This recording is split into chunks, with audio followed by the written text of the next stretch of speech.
اللہ کے محبوب علیہ السلام سے پوچھا گیا کہ سب سے اچھا ایمان کس کا ہے؟ فرمایا سب سے اچھا اور کامل ایمان اس کا ہے جس کے اخلاق اچھے ہیں، جو بات اچھی کرتا ہے، جو لوگوں کے برائیوں کی ٹو میں نہیں رہتا، جو لوگوں کو اذیت نہیں پہنچاتا، جس کی طبع میں حیا ہے، جس کی طبیعت میں وفا ہے، جس کے انداز کے اندر محبت ہے، مروت ہے، بھائی چارہ ہے، حسن سلوک ہے، رواداری ہے۔ ان چیزوں سے مل کے اخلاق بنتا ہے، اچھی عادتوں سے اخلاق بنتا ہے، رویوں سے اخلاق بنتا ہے، لوگوں کے بارے میں اچھا سوچنے سے اخلاق بنتا ہے۔ تو اچھے خلق رکھنے والا شخص اچھے ایمان کا حامل ہے۔ بہتر ایمان اس کا ہے جس کے خلق اچھے ہیں، جس کا کردار اچھا ہے۔ اور جس کا کردار اچھا نہیں ہے تو سنیے اللہ کے محبوب نے ارشاد فرمایا، فحش مزاجی اور فحش گوئی، بیہودہ بولنا اور بیہودہ طرز زندگی اختیار کرنا، فرمایا یہ دونوں چیزیں اسلام سے نہیں ہیں، ان کا اسلام سے کوئی تعلق نہیں ہے۔ اسلام تو لطیف دین ہے، اسلام تو خوبصورت دین ہے، اسلام تو دین محبت ہے۔ فرمایا تم میں سے سب سے اچھا اسلام اس کا ہے جس کے خلق اچھے ہیں۔ اور اللہ کے محبوب نے فرمایا بوئستو لأتمم مکارم الاخلاق، میں اس لیے بھیجا گیا ہوں کہ میں اخلاقیات کی قدروں کو بلند کر دوں، اخلاقیات کی قدروں کو اونچا کرنے کے لیے، ان کی تکمیل کے لیے میں بھیجا گیا ہوں۔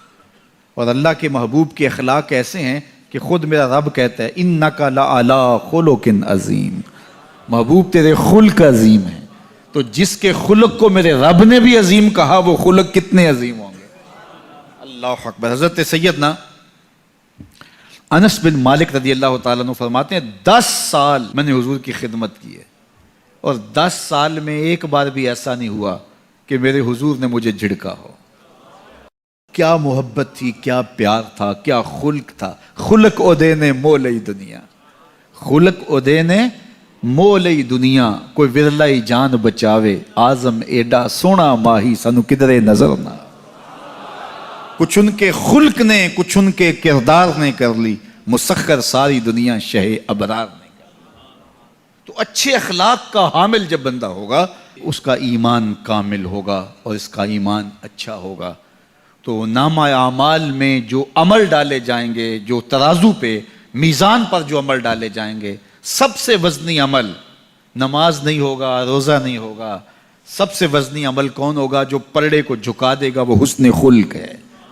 تو لوگوں سے اخلاق اچھے رکھیں، لوگوں سے رویے خوبصورت رکھیں، بات کرنے میں سلیقہ سیکھیں، گفتگو کا طریقہ سیکھیں، لوگوں کے معاملات کے اندر، نجی زندگی کے اندر جھانکنے کی کوشش نہ کیجیے، اور لوگوں کے بارے میں حسن ظن رکھیے، ان کی بہتری کا سوچیے، اور ان کے لیے خیر کے ماحول کو فراہم کیجیے، ان کے لیے آسانیاں پیدا کیجیے، اور ان کو جو ہے وہ آپ اچھائی کی طرف بلائیے۔ میرے بزرگ فرمایا کرتے تھے جس سے دوستی ہو تو اس کا بھلا سوچنا چاہیے، اور کسی کا بھلا سوچنا یہ ہے کہ اس کی دنیا بھی اچھی اور بالخصوص اس کی آخرت اچھی ہو جائے، تو اس کو دین کی طرف لایا جائے، اس کو اچھائی کی طرف لایا جائے تاکہ اس کی آخرت برباد نہ ہو۔ یہ کسی کا بھلا سوچنا ہے۔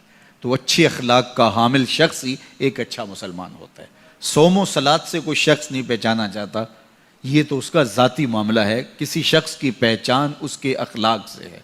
نکاح کرنے کے حوالے سے بھی اللہ کے محبوب نے ہمیں جو رہنما اصول دیا، فرمایا جس کے اخلاق اور جس کا دین تمہیں پسند آ جائے اس سے اپنی بیٹی کا نکاح کر دو۔ تو وہاں دولت دیکھنے کی تلقین نہیں کی گئی۔ اگر یہ قدریں ہوں گی ہماری ایک دوسرے سے جڑنے کی، ایک دوسرے سے قریب ہونے کی، رشتہ داریاں کرنے کی، تو پھر اچھا معاشرہ تشکیل پائے گا۔ اور جب ہماری جو ہے وہ ترجیحات اس سے ہٹ کر کے ہوں گی تو پھر اچھا معاشرہ تشخیص نہیں پائے گا۔ آج اس سے تعلق جوڑا جاتا ہے جس کے پاس دولت کی کثرت ہو یا کوئی صاحب اقتدار ہو، تو لوگ اس سے تعلق رکھتے ہیں، چاہے اس کے اخلاق کتنے ہی برے کیوں نہ ہوں، اس کے رویے کتنے ہی تلخ کیوں نہ ہوں۔